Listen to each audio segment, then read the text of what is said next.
से 1 साल पहले मुझे दुबई से मेरे एक दोस्त की कॉल आती है और वो मुझे कहता है कि अली भाई क्या आपका बैलेंस जो है वो $50,000 है आपके वैलेट के अंदर या आपकी बाइनेंस ऐप के अंदर जो भी एक्सचेंज आप यूज कर रहे हैं उसमें क्या आपका $50,000 बैलेंस है, तो आप हमारे से कांटेक्ट करें।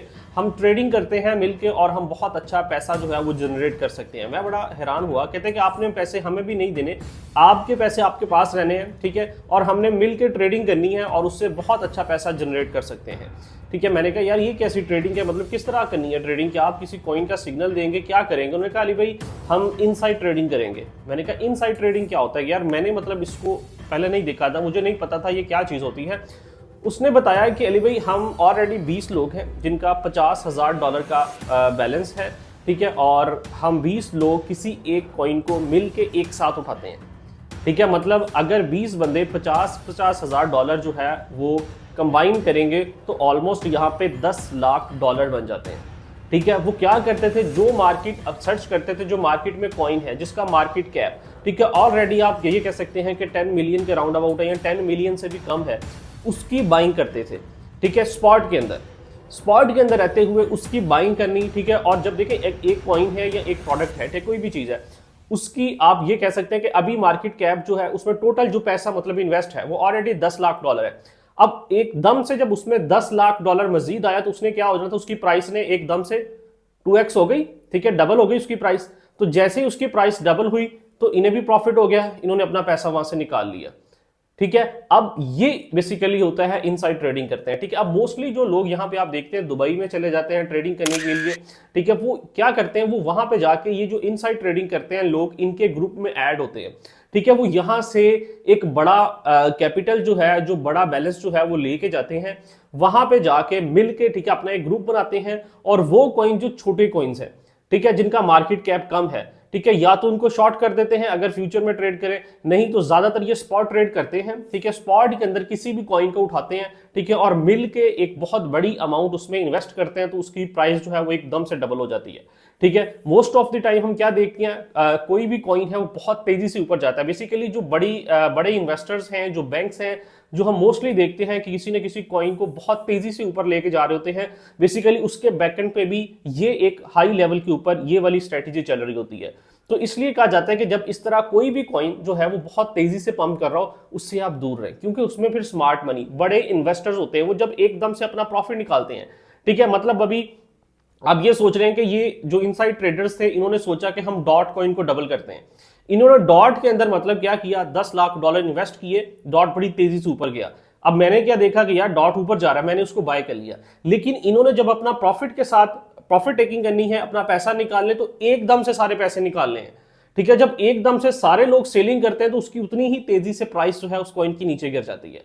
ठीक है, तो जो छोटा ट्रेडर होता है वो वहां पे स्टक हो जाता है, जिसे इस चीज का पता ही नहीं था कि इस कॉइन के बैकएंड पे क्या चल रहा है।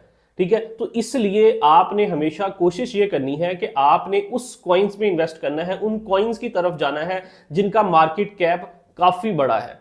ठीक है, कॉइन मार्केट कैप एक वेबसाइट है, आप वहां पे जाएंगे तो आपको वहां पे एक प्रॉपर नजर आ रहा होता है कि हर कॉइन का मार्केट कैप, इसका मार्केट कैप कितना है, इसमें टोटल पैसा कितना इन्वेस्ट है। ठीक है, तो टॉप 10 कॉइन्स जो आ रहे हैं उनमें बहुत ज्यादा पैसा इन्वेस्ट है, उसमें आपने जाना है। उसमें ये जो इनसाइड ट्रेडर्स होते हैं ना, उसको आप ये मतलब नहीं उसमें इस तरह का कोई भी सीन कर सकते, क्योंकि वहां पे ऑलरेडी उसमें पैसा बहुत इन्वेस्ट होता है। ये 10-20 लाख उसमें अगर लगाते भी हैं तो वो वहां पे वर्क नहीं करता। ये छोटे कॉइन्स जो होते हैं, हमेशा बड़े लोग छोटे कॉइन्स की तरफ जाने की कोशिश करते हैं, तो छोटे कॉइन्स को ये लोग टारगेट करते हैं। ठीक है, वहां पे ये इनसाइड ट्रेडिंग होती है। ठीक है, तो ये बेसिकली बैकएंड के ऊपर बहुत सारे लोग इस तरह की भी चीजें कर रहे हैं जो हमारे नए लोग हैं जिनको नहीं पता। रिसेंटली अगर आप देखेंगे तो बाइनेंस ने एक कंपटीशन करवाया था जिसमें उन्होंने कहा था कि हमने उस पर्सन को सिलेक्ट करना है कि यार जो सबसे ज्यादा ट्रेडिंग वॉल्यूम जनरेट करता है। ठीक है, उन्होंने कुछ दिन का टाइम दिया था, उन्होंने कहा जी 1 वीक का टाइम है, इसमें जितने भी इन्फ्लुएंसर्स हैं, जो ट्रेडर्स हैं, वो कंपटीशन कर सकते हैं। ठीक है, उसमें $10,000 का मेरे ख्याल से उसका प्राइस था। ठीक है, तो कंफर्म तो नहीं मुझे याद है कि 10,000 था या $5,000 उसका प्राइस था। उन्होंने कहा जो सबसे ज्यादा ट्रेडिंग वॉल्यूम जनरेट करेगा ना वो उसको मिलेगा। तो उसमें आप देखेंगे कि एक दुबई का बंदा था, वो कार्टल, उसका सबसे ज्यादा मतलब ट्रेडिंग वॉल्यूम था, हत्या कि ना तो वो इन्फ्लुएंसर है, ठीक है, ना ही उसके इतने ज्यादा रेफरल्स हैं, ठीक है, कुछ भी नहीं है। तो फिर वो कैसे ये कंपटीशन जीत गया? उसके बैकएंड पे गेम ये थी कि वो उन ग्रुप्स में ऐड है कि जहां पे ये स्मार्ट मनी या ये आप कह सकते हैं कि इनसाइड ट्रेडिंग की जाती है। तो वहां पे उसने कहा कि यार सब लोग क्या करें, मुझे स्पॉट करें, ठीक है, और मेरे साथ मिलके मेरे रेफरल के थ्रू ट्रेड करें, ठीक है। तो क्या होगा, वो 50 उसके पास जो भी ग्रुप्स होंगे उसमें ऑलरेडी मतलब वो लोग हैं जिनका $50,000 से ज्यादा का मार्केट कैप है, जस्ट वो एक कॉइन के ऊपर भी ट्रेड करते तो भाई एक टाइम के अंदर $10 लाख का मार्केट में वॉल्यूम जनरेट होता, तो ऑब्वियसली उसने जीतना था।